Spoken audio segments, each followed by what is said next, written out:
Thanks a lot for coming to this lecture performance. It's the second time for me to be here. I was already here last year demonstrating Softube modular, and my kind of passion or my special interest is finding new and interesting ways to work with polyphony in a modular system, and especially in a hybrid setup that you see me using right here. So on one hand, the bulk of the sound generation is done in the computer using Softube modular, and I've chosen a patch which showcases some of our most recent modules from the Mutable Instruments brand. And what I specifically like about them is that it's a physical modeling paradigm. So it's not the standard subtractive or FM synthesis, but rather all the knobs interact in a very specific way. So this was something I tried to really focus on for this piece. And furthermore, I also tried to find a new way how to perform with the modular, to have a better way of interacting with the machine so that it's not just me kind of pressing play and kind of changing the parameters, but to have a more intricate relationship. And yeah, I hope I'm able to pull it off. I've actually been practicing. I come from a musical background where I actually learned a real instrument. I used to play guitar, so I still remember very vividly how it was like when you had to practice scales and this kind of thing to get better and to develop your musicianship. So this is something that I also try to kind of bring back, and I had it somewhere in the back of my mind, how to focus on kind of the idea you have in your head and how to get it into your fingers and out in the world. So hopefully it's going to work out. Please bear with me if not everything is going to be pitch perfect, but that's, I think, the beauty as well, that you can fail, and through this also you discover new things. So without further ado, I'm going to go into the piece, and yeah, I hope you enjoy it.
So thanks a lot for listening and for your appreciation. As I said, this is kind of like a real kind of unique instrument. I built myself for this performance. I'm going to keep myself short because I don't want to go over time. But essentially what I was trying to go for and what I really enjoyed a lot of doing is that I set myself a simple rules.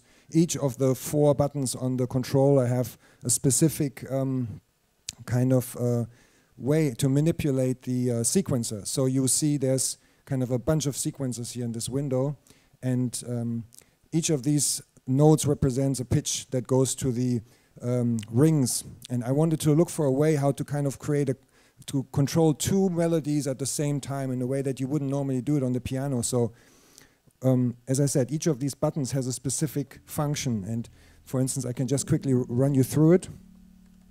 So I have 2 voices of rings. One is kind of in the lower register and one is in a higher register.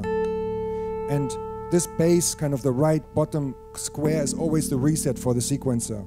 And so this always brings me back to the first step. And this one advances the sequencer by 1 step. So I wrote a melody of 8 notes, and by having this set of rules, return to the first step, advance 1 step, plus on this, on the top here, I have repeat the same step. So I'm able to actually create quite complicated patterns just with these 4 buttons.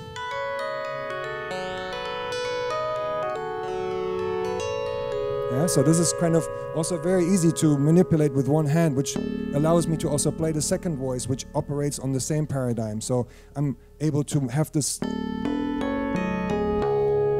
both voices move at the same speed, or I can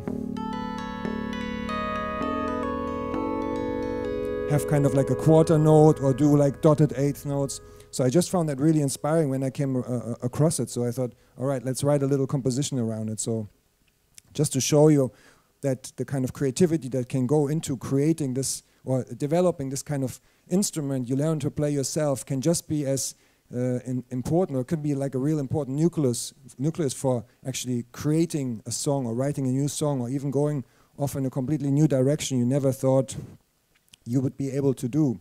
So I just also want to say thanks for Softube for making this possible for me to do this performance here today, because this always pushes me to try to do something new that I haven't done before, and this is also kind of always a great way to expand your territory and go somewhere where you haven't gone before. So I hope this is really something you take away from this lecture, that every tool you have, there's still so many little aspects of it hidden because you always use it in the same way. So I just think it's a great testament for the time we live in, that you can combine all these things, they all speak to each other, and you can be like really creative in a way that was not possible 10 years ago. So that's my takeaway from today. Thank you so much.